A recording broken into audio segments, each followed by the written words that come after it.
The 2023 presidential candidate of the People's Democratic Party, Atiku Abubakar, and former governor of Kaduna State, Nasir El-Rufai, have announced the formation of a coalition of opposition political parties ahead of 2027. Atiku Abubakar confirmed this while responding to a question on behalf of the opposition leaders at an event in Abuja. Abdullah has more.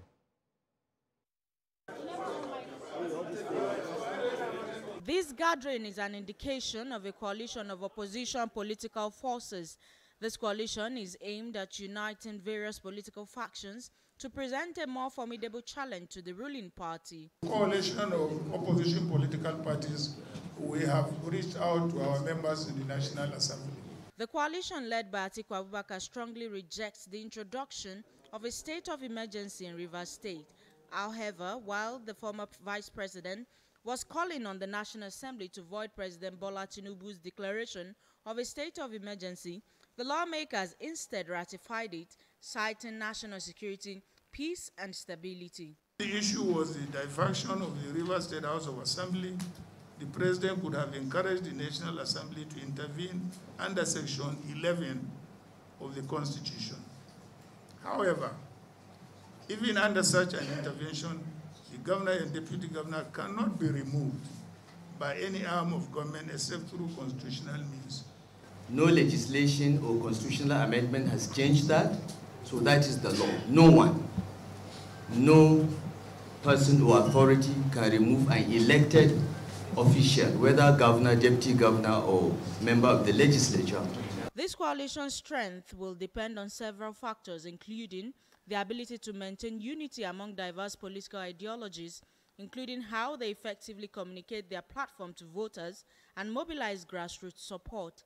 Some hurdles to cross will be the key reconciliation of differences between parties. Managing candidate selection processes will also be tricky and challenging. Habida Lawal, TVC News, Abuja. Let's bring in a chieftain of the Accord Party, Sahid Ajadi, for more on this development. So, Ajadi, thanks for joining us on the news this hour. Let's begin with whether or not Accord Party is willing to join this coalition. Good evening, Nigeria. Thank you for having me. Well, as far as I'm concerned, Accord is not part of the coalition. And having talked to my constituents, I realized that they are also in consonance with me, and my Rio State people were not part of the coalition. And you see, we can never be part of such a coalition because the coalition is about hatred. It's not about Nigeria, and it's not about moving Nigeria forward. When you see the individuals that are involved in the coalition, you realize that it's not in the interest of Nigeria, but self. These are people that have been in APC, some of them in PDP, and all of that.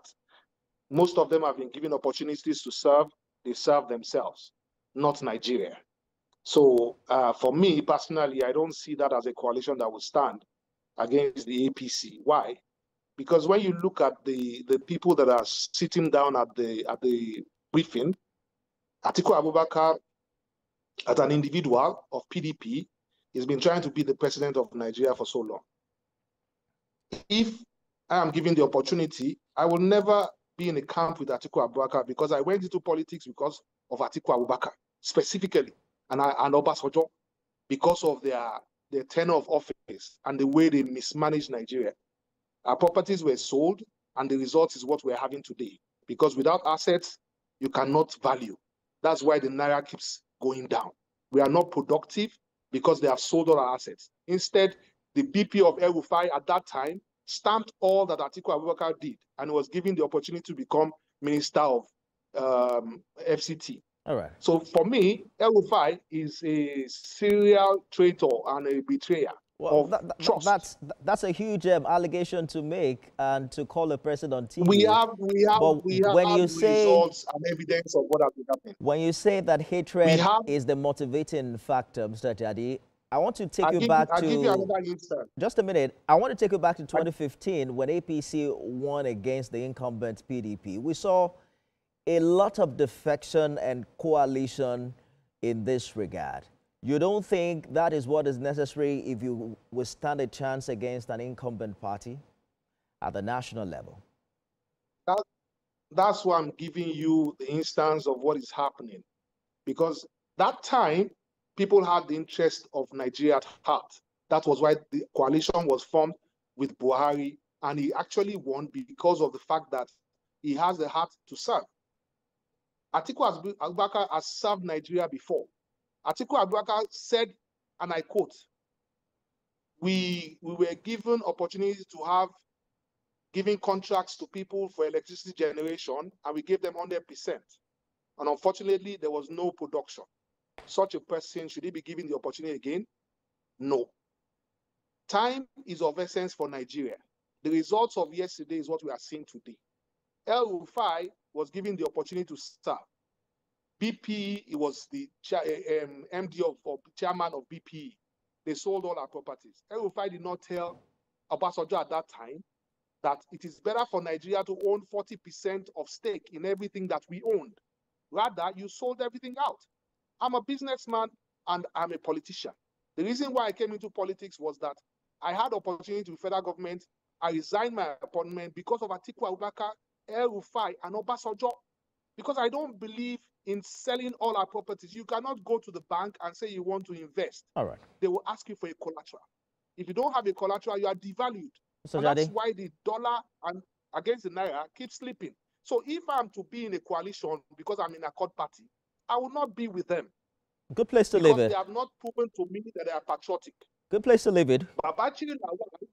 Mr. Jadi, we have completely run out of time. Perhaps we'll continue this conversation subsequently. Chieftain of the Accord Party, Saheed Ajadi, thank you so much for talking to us on the news tonight. The pleasure is mine always. Thank you very much for having me.